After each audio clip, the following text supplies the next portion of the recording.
ഹിന്ദുരക്ഷാ മമാദീക്ഷാ.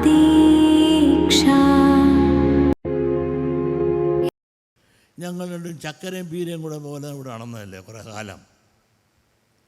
ആ നടന്നിട്ട് എന്നോട് എന്തിനാണ് പിണങ്ങിയത്? പിണങ്ങാൻ ഞാൻ വല്ല കാര്യം ചെയ്തോ സതീശനോട്?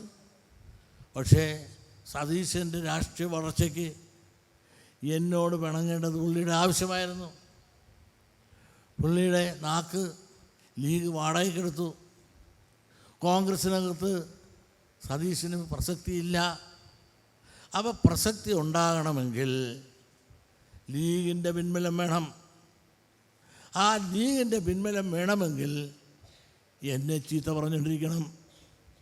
അങ്ങനെ പ്രഗത്ഭമായി അദ്ദേഹം ചീത്ത പറഞ്ഞുകൊണ്ടിരുന്നു. അങ്ങനെ ലീഗിൻ്റെ പിൻബലം കിട്ടി. അതല്ലേ അവസാനമായിട്ട് പറഞ്ഞില്ലേ, കോൺഗ്രസിൻ്റെ നേതാക്കന്മാരെ തിരഞ്ഞെടുക്കുന്ന ഹൈക്കമാൻഡാണെന്നാണ് നമ്മൾ വിചാരിക്കുന്നത്. ഇന്ന് ലീഗ് നേതാക്കന്മാർ മുഖ്യമന്ത്രിയായി പ്രഖ്യാപിച്ചത് ആരെയാണ്? സതീശനെയാണ്. അപ്പോൾ ഹൈക്കമാൻഡ് ആരാണ്? കോൺഗ്രസിൻ്റെ ഹൈക്കമാൻഡ് ഇപ്പോൾ ലീഗ് നേതാവായി മാറി.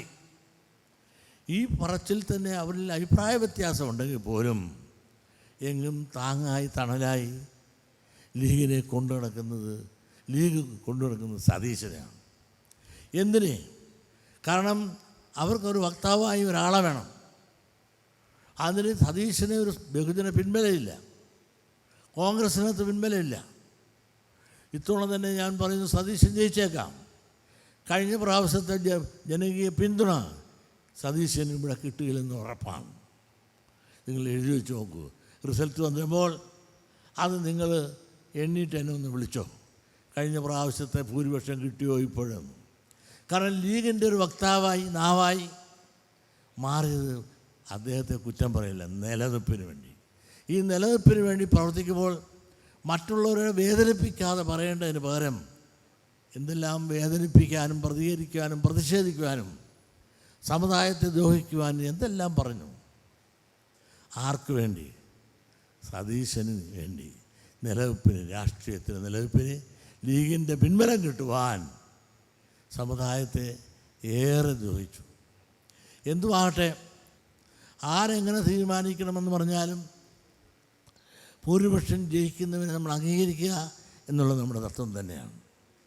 നിങ്ങളൊന്ന് ആലോചിക്കണം, ലീഗിൻ്റെ കൂട്ടായ്മയിലൂടെ ലീഗ് പറഞ്ഞാൽ അതിനെതിരായി പറയുവാൻ ഇന്ന് ഇടതുപക്ഷത്തിനാളില്ല, വലതുപക്ഷത്തിനാളില്ല, ഒരു കക്ഷിയിലും ആളില്ലാതെ തേങ്ങ കിടങ്ങ മാങ്ങയാണെന്ന് പറഞ്ഞാൽ ഒരു കൊല മാങ്ങായ ഉണ്ടെന്ന് പറയുന്ന രീതിയിലേക്ക് ലീഗ് പറഞ്ഞാൽ ആവർത്തിച്ച് പറയുന്ന, ഏറ്റു പറയുന്ന ഒരവസ്ഥയിലേക്ക്. കാരണം അവർ വോട്ട് ബാങ്കാണ്. ആ വോട്ട് ബാങ്കായി നിൽക്കുന്ന ലീഗിനെ വെറുപ്പിച്ചാൽ തങ്ങൾക്ക് ജയിക്കാനൊക്കില്ല എന്നൊരു ചിന്തയോടുകൂടി വന്നതോടുകൂടി തന്നെ നമ്മുടെ ജനാധിപത്യത്തിൻ്റെ എല്ലാ മൂല്യങ്ങളും തകർത്തുകൊണ്ട് സംഘടിതമായി നിൽക്കുന്ന വോട്ട് ബാങ്കുകൾ ഇന്ന് കേരള ജനാധിപത്യത്തെ നശിപ്പിച്ചു, ഹൈജാക്ക് ചെയ്തു. നിങ്ങളൊന്ന് ആലോചിച്ച് നോക്കൂ. മുസ്ലിം ലീഗ് എന്ന് പറഞ്ഞാൽ ഒരു കാലത്ത് നെഹ്റു പറഞ്ഞത് എന്താണ്? ചത്ത കുതിരയെന്നാണ്. അന്ന് നെഹ്റു പറഞ്ഞു, ചത്ത കുതിരയല്ല, ഇത് ഉറങ്ങുന്ന സിംഹമാണ്. ശരിയാണ്. കാലങ്ങൾ കഴിഞ്ഞപ്പോൾ ആ ഉറങ്ങുന്ന സിംഹം ഇന്ന് പടക്കുരുതയായി 10-25ഓളം MLA ആയി.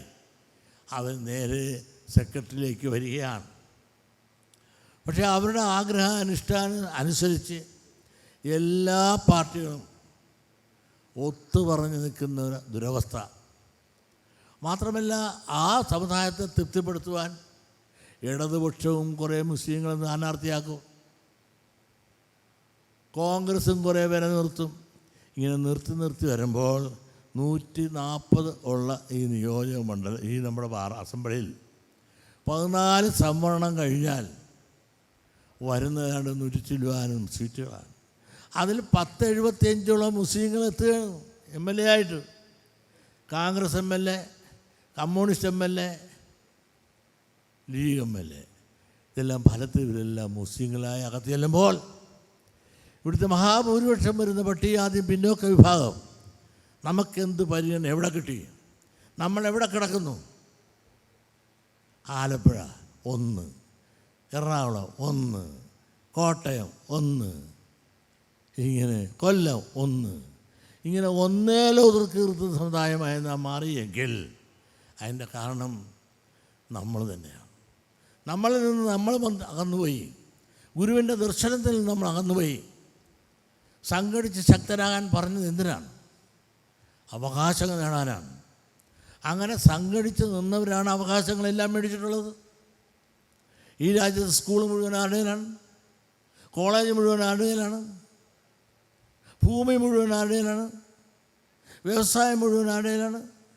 ഇതെല്ലാം ഈ രാജ്യത്തിൻ്റെ ന്യൂനപക്ഷങ്ങളുടെ കയ്യിലാണ്. എങ്ങനെ ന്യൂനപക്ഷങ്ങളുടെ എത്തി?